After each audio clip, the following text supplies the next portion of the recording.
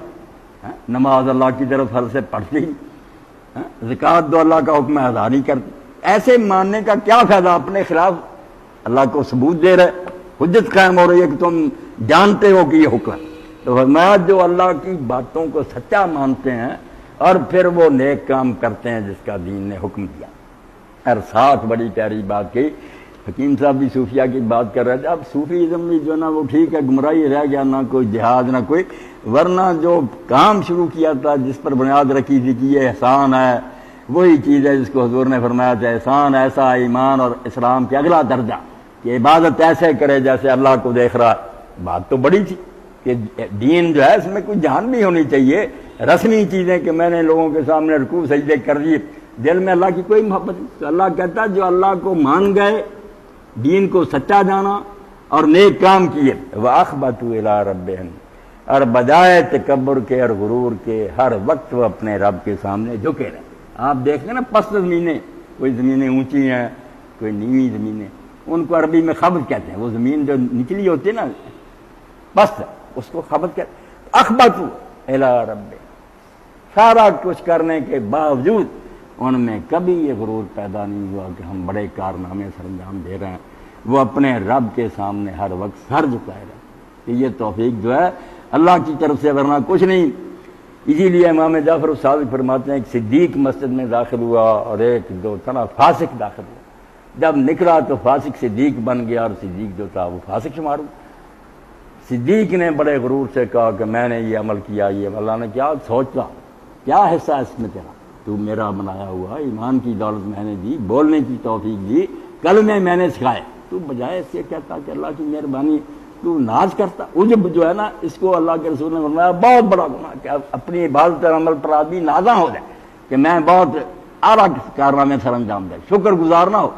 اور فاسق تھا جو تھا, اس نے نا جب دعا مانگی کروایا کہ اللہ مجھ سے زیادہ تیری زمین پر کوئی گناہ گار نہیں, میں اب شرمسار ہوں اور نادم ہوں, وعدہ کرتا ہوں آئندہ نہیں کروں. وہ صدیق بن گیا. اس کو اللہ تعالیٰ نے کہا توحید کی یہ سمجھ آئی کہ لا حول ولا قوت الا باللہ بھی تو نہیں سمجھ سکا کہ نہ کوئی حرکت کر سکتا, نہ کسی میں کوئی طاقت ہے, تو سارا میرا فضل, میرا کرنٹ ہوتا ہے جس کی وجہ سے تم کرے, تمہارا اس میں کیا, میرا مجھ میں کچھ بھی نہیں ہے, جیسے نیک لوگ کہتے بات ایسی. تو فرمایا جو ایمان لائے, نیک کام کیا, اور پھر ان میں ناز اور تکبر نہیں پیدا ہوا, وہ اپنے رب کے سامنے جھکے رہے, آج ہی کرتے رہے, اولئک اصحاب الجنہ, یہی لوگ ہیں جو جنت والے ہوں گے. جنت کے باغ سے ان کو الاٹ ہوں گے, ہم فیہا خالدون, وہاں یہ پھر ہمیشہ رہیں گے. نہ موت آئے گی, نہ بڑھاپا, نہ بیماری, نہ نکالے جائیں گے, نہ اکتائیں گے کہ تنگ آ گئے, نہیں, وہاں ہر روز نئی دنیا ہوگی, ترقی رہیں گے. اور آخر میں پھر اللہ تعالیٰ نے بالکل فضل کا جیسے کہتے ہیں نا خلاصہ نکال دیا, مثل الفریقین کلاما ولا سمع والبصیر. اب یہ دو گروہ ہیں لوگوں تمہارے پاس, ایک گروہ ہے اندھا اور بہرا, نہ دیکھتا ہے نہ سنتا, یہ مشرک اور بدعتی ٹولہ ہے. والبصیر ہے والسمیع, ایک مومن اور موحدین کا ٹولہ ہے جو دیکھنے والے ہیں اور سننے والے ہیں. یہ تندرست ہیں, آنکھیں بھی کھلی, ہر وقت غور و فکر کرتے ہیں, مطالعہ سنتے بھی ہیں. وہ ہیں بہرے رندے. یہ ہے ان دونوں فریقوں کا حال. حال یستویان مثلا. پھر سوال کیا کہ اندھا اور سجاکھا, بہرا اور سننے والا برابر ہو سکتے ہیں؟ دنیا میں بھی ان کا انجام طریقہ الگ الگ ہوگا, کوئی ٹھوکریں کھائے گا, کوئی ٹھیک چلے گا, آخر میں نتیجہ الگ الگ آئے گا. کس طرح برابر ہو جائیں گے؟ افلا تذکرون, تم کیوں نہیں غور و فکر کرتے, سوچے کیوں نہیں؟ اس راہ پر چلنے والے کسی اور جگہ پہنچیں گے, دوسرے راستے والے جو ہیں وہ انعام کے مستحق ہوں گے. اب ان سے چن لو, جہاں جانا چاہتے وہ راستہ پسند کر لو. یہ آپشن تمہارے اپنے ہاتھ میں ہے, جو کرو گے وہ سامنے آ جائے گا. وآخر دعوانا الحمدللہ رب العالمین. Thank you for watching. Please subscribe and share. Jazakallah khair.